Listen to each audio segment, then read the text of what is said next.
The Silent Strike: How One It director brought down a $7 million fraud ring. The morning I walked into that sterile conference room and saw HR Director Melissa already seated, I knew my 22-year career at Meridian Financial was about to end. "Theodore, we're restructuring the department," my supervisor Brandon announced coldly. "Your role is being eliminated. Please have your workspace cleared by 5 p.m. My name is Theodore Ted Blackwood." At 57, I'd spent over 2 decades building Meridian's entire IT infrastructure from the ground up. I'd survived 6 different CEOs, trained dozens of junior programmers, and worked through every holiday without complaint. I was the living memory of every system quirk, every custom solution, every critical workaround that kept this company running. But apparently none of that mattered anymore. "I understand completely," I replied calmly, then walked out without another word. Back at my desk, I methodically packed my belongings while younger colleagues avoided eye contact. Most of these developers owed their careers to my mentorship, but they had no idea how deeply embedded I was in every system they touched daily. If you enjoy stories about workplace betrayal and calculated revenge, like this video and subscribe to my channel right now. Every day brings completely new stories, each one more intense than the last. My friend Angela from payroll approached, clearly distressed. "Ted, this is absolutely insane. You are the IT department here." "Companies evolve," I shrugged, placing my Boston Red Sox mug into a cardboard box. What none of them realized was that over the years, I'd become the most crucial person in that building. Not through ambition, but through meticulous documentation and foresight. I'd built comprehensive audit trails and maintained encrypted backups, originally at legal's request during a compliance review years ago. As I carried my box to the parking garage, Brandon watched from his office window. No farewell, no gratitude, just cold surveillance. Sitting in my car, I looked up at the 20-story building where I'd spent most of my adult working life. My security badge had been renewed 21 times. They had no idea what was coming next Tuesday. I'd joined Meridian when it occupied just 3 floors of a downtown Boston office building. My daughter Sarah was in kindergarten then. Now she's a practicing veterinarian. The company expanded while I grew with it, turning down lucrative offers from competitors because loyalty meant something to me. I understood every system, every integration, every custom solution that management had implemented and abandoned over the years. The infrastructure I'd designed had survived through 8 acquisitions and countless digital transformation initiatives. Brandon became my supervisor 5 years ago, another MBA with buzzwords about optimization and synergy. He treated employees like spreadsheet entries rather than people with families and mortgages. Initially, I tried explaining our system's complexity to him, showing him why certain processes existed. "We need to modernize everything," he'd declared, dismissing decades of institutional knowledge with a wave. 8 months ago, he brought in consultant Zachary Reynolds, expensive suits, confident handshakes, and Stanford credentials prominently displayed on LinkedIn. They'd whisper in closed meetings whenever I passed by. 4 months ago, my system permissions began changing subtly. Nothing dramatic, just gradual restrictions on administrative access. Instead of protesting, I observed and documented everything. "You seem preoccupied lately," my wife Helen mentioned over dinner. "Everything okay at work?" I nodded, cutting my steak. Just some organizational changes happening. But these changes felt different. Meeting invitations stopped arriving. Emails about infrastructure updates excluded me. Projects I'd normally oversee were reassigned to junior staff. Then I discovered the memo, a company-wide restructuring plan that was never shared with me. It outlined complete IT department reorganization under new leadership, Zachary Reynolds. My position didn't exist on the new organizational chart. That same week, while running routine security audits, I noticed irregular patterns in our accounting software, monthly payments to an unfamiliar vendor called TechFlow Solutions. A quick investigation revealed it was registered recently with a generic address leading to a mail forwarding service. The payments started small but had grown substantially each month. I didn't raise alarms, just noted everything, copied the records, and continued monitoring. Sometimes the person everyone overlooks sees everything precisely because they're invisible. The day after my termination, I sat in my home office staring at my personal laptop. No alarm clock, no commute, just silence and the weight of betrayal. Helen brought coffee without speaking. After 26 years of marriage, she understood when I needed space to process. After she left for her book club, I unlocked my secure filing cabinet and retrieved one of several encrypted drives I maintained. Company policy prohibited data removal, but years earlier, when legal required audit capabilities for compliance, I documented the necessity of secure off-site backups. I connected the drive and began reviewing files, internal correspondence, financial records, meeting minutes from sessions I was gradually excluded from. There it was, Complete payment history to TechFlow Solutions, $3.1 million over 18 months. Every transaction bore CFO Patricia Henderson's digital signature. I investigated deeper, cross-referencing dates and amounts until patterns emerged. The payments perfectly matched legitimate software licensing renewals, but with markups ranging from 25% to 35%, small enough to avoid scrutiny, large enough to accumulate substantially. Business registration records showed TechFlow's owner as Jeremy Henderson, Patricia's son, fresh out of business school. They were systematically siphoning company funds through inflated invoicing on genuine services. I leaned back, feeling something shift inside me. Not rage exactly, something colder and more calculated. But what Ted discovered next would change everything. Stay tuned to see how this quiet IT director turned the tables completely. For 22 years, I'd solved problems, protected data, maintained systems. I'd been the reliable constant while everything else changed around me. And they'd discarded me like obsolete hardware. My phone buzzed with a text from Marcus, a systems administrator I'd mentored. Sorry about yesterday. Complete BS. Reynolds already claimed your office and parking space.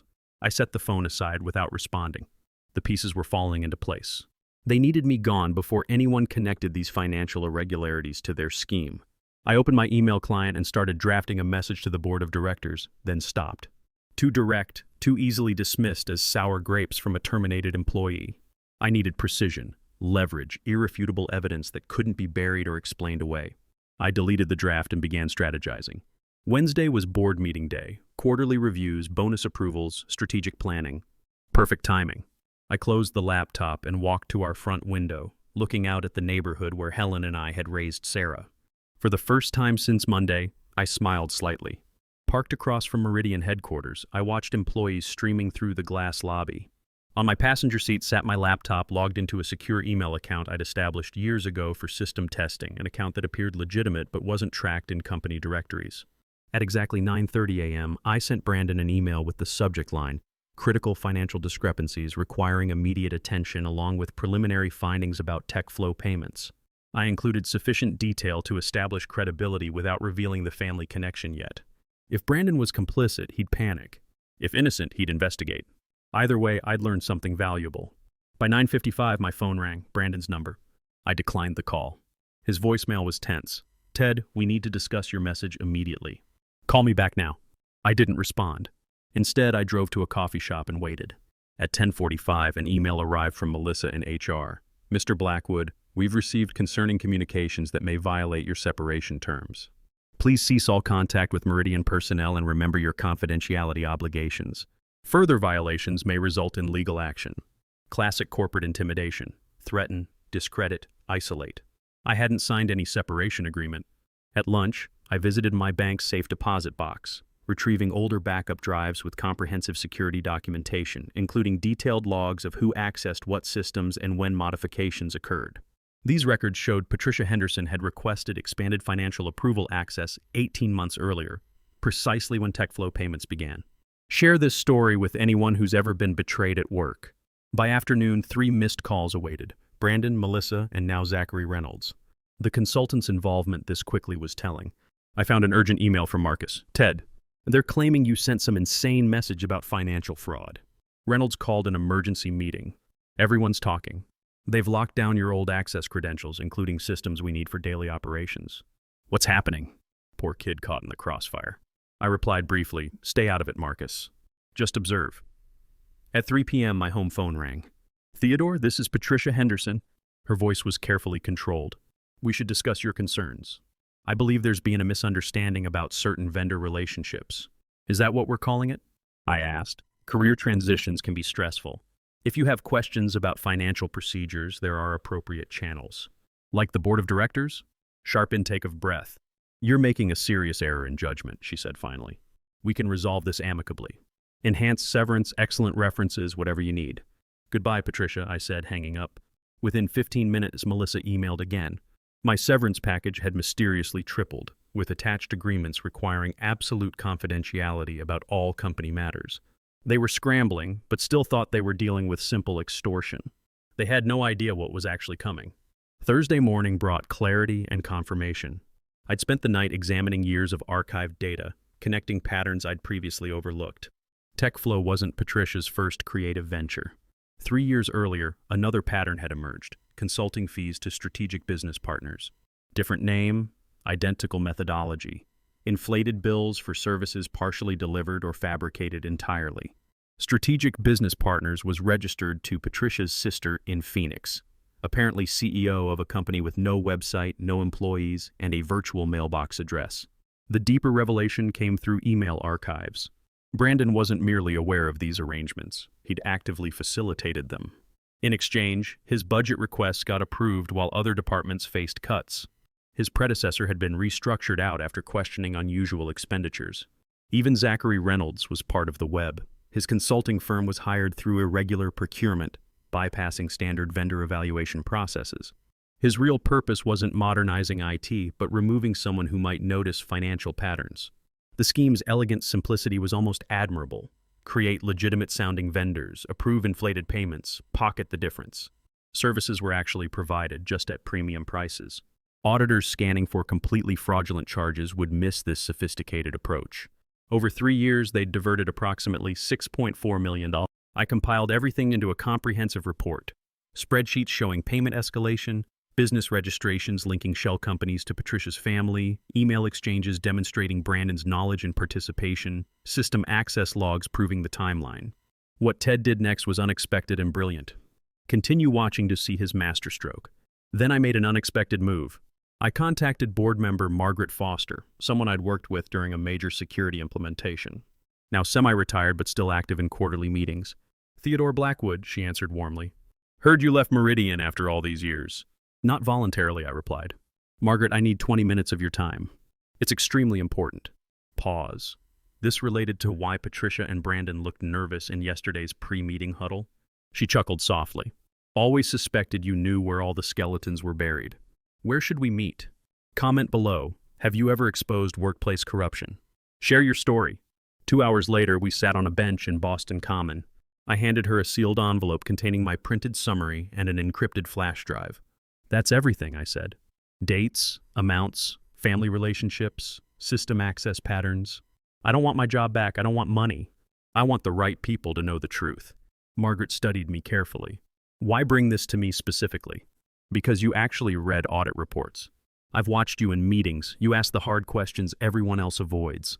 She nodded slowly. "Tomorrow's an emergency board session. Financial committee review." "Interesting timing, Theodore." "I believe in preparation." When I returned to my car, Helen had texted, "Someone named Zachary Reynolds stopped by looking for you. Said it was urgent business. Told him you weren't available. They're really pushing hard." That afternoon brought job offers from 2 competing firms, both for senior positions with substantial salary increases and signing bonuses. Word was spreading about my sudden availability in Boston's tight-knit IT community. I ignored them. The issue wasn't finding new employment, but completing what they'd started. That evening, using credentials that should have been revoked but were carelessly maintained by Reynolds, I accessed the company email system one final time, scheduling a message to all board members for 8 a.m. Friday. "Before approving Q4 executive bonuses, please review the attached documentation." My complete report. Friday morning. Checkmate. I sat on our back patio with morning coffee, watching our neighborhood come alive. No alarm clock, no commute, just anticipation. At exactly 8 a.m., my scheduled email delivered its payload to every board member. At 8:22, my phone began ringing continuously. Unfamiliar numbers, probably assistants as board members tried reaching me. I sent them all to voicemail. Keep watching to see the dramatic fallout from Ted's master plan. At 9 a.m., the Emergency Finance Committee meeting convened. Margaret Foster would be there, armed with my documentation, watching reactions as my email was discovered and discussed. At 9:38, Marcus texted, "FBI agents just arrived. Patricia and Brandon are in separate conference rooms being questioned. Reynolds looks like he's about to pass out." "What did you do?" I didn't reply. Everything was proceeding exactly as anticipated. By 10:15, Meridian's head legal counsel called. "Unlike the others," I answered. "Mr. Blackwood, this is Jennifer Walsh from legal. We need you here immediately to discuss the information you provided." "We can discuss it by phone," I replied calmly. "This really requires an in-person meeting." "No, it doesn't," I interrupted. "Everything I know is in that report.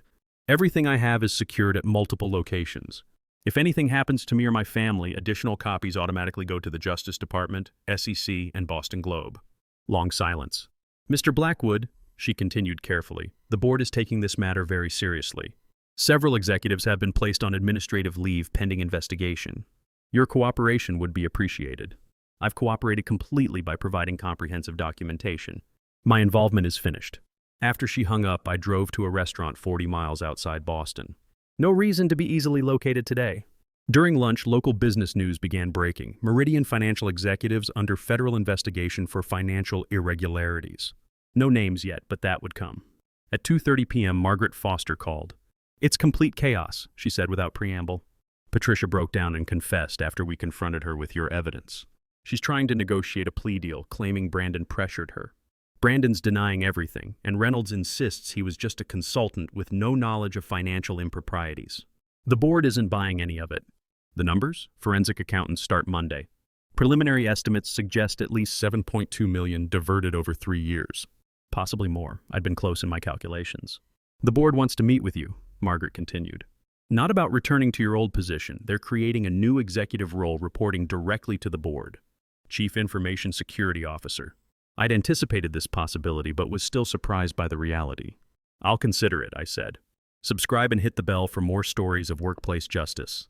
That evening, I told Helen everything. She listened without interruption, then asked simply, "What do you want to do now?" Excellent question.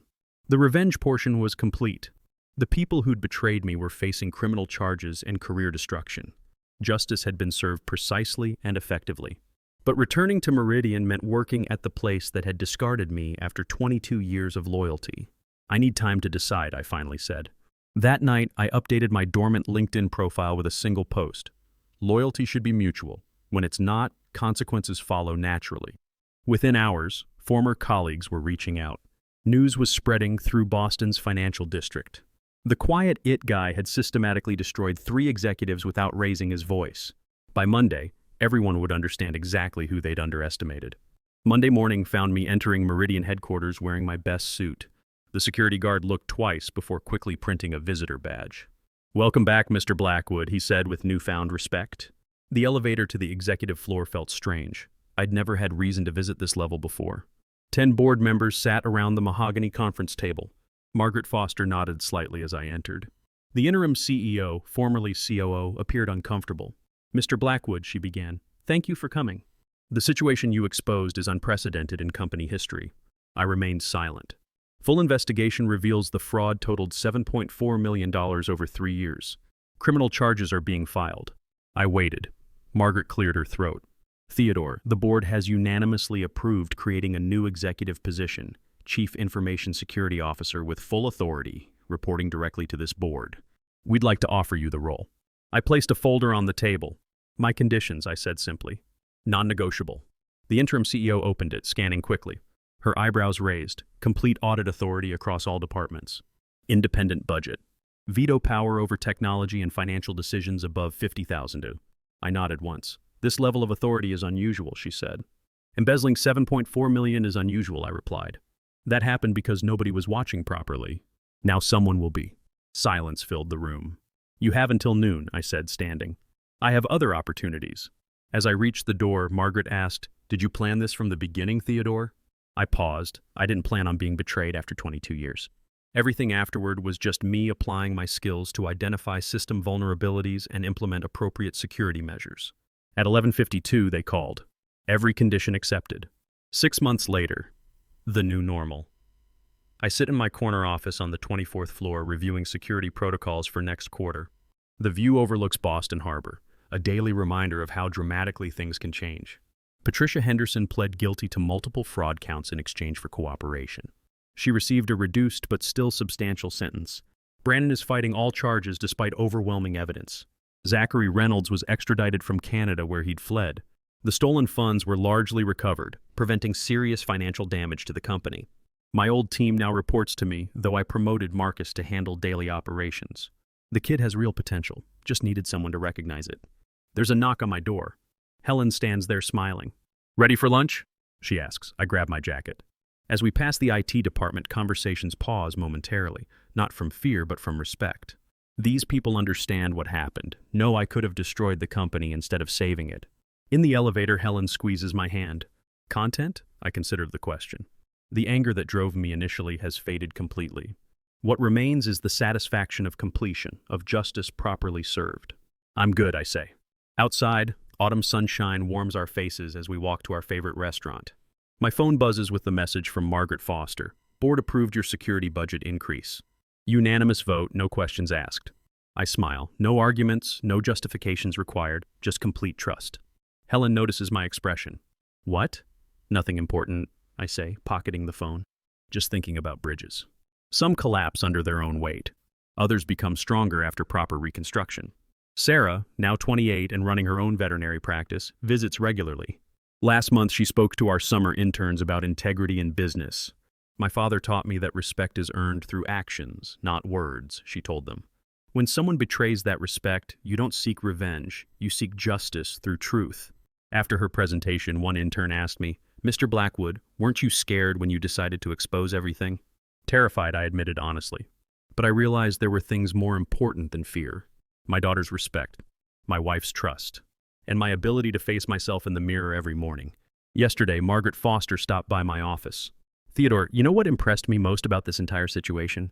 What's that? You didn't just get revenge on people who wronged you. You ensured it could never happen again to anyone else. She was absolutely right. The systems we've implemented, the culture we've built, the message we've sent, Meridian Financial is now one of the most secure places in Boston to work honestly. But late at night, alone with my thoughts, I remember Brandon's face when he realized his outdated employee had systematically destroyed him.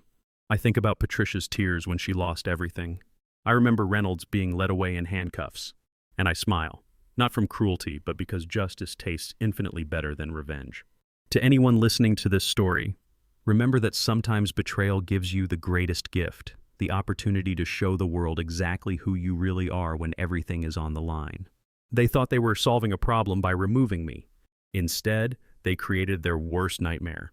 An honest person with nothing left to lose and the skills to expose their corruption completely. Keep fighting for integrity. Protect those who cannot protect themselves. Remember, loyalty can be repaid, but betrayal always comes with consequences. Stay strong, stay honest, and never underestimate the quiet person in the corner who seems to be just observing. Because sometimes they're not just watching, they're planning. Thanks for reading. Hit subscribe to check out more stories of workplace justice on my channel. Like this video if you believe in accountability, and share it with anyone who's ever been betrayed at work. Comment below with your own stories of workplace karma. I read every single one. What goes around comes around. Justice may be delayed, but it's never denied. Subscribe now for more true stories of workplace justice and corporate accountability. If you enjoyed this story of calculated revenge and justice, please like this video and leave a comment telling me what you thought. And if you haven't subscribed yet, hit that subscribe button and ring the notification bell to get alerts for new stories like this one. Thank you for watching, and I'll see you in the next video.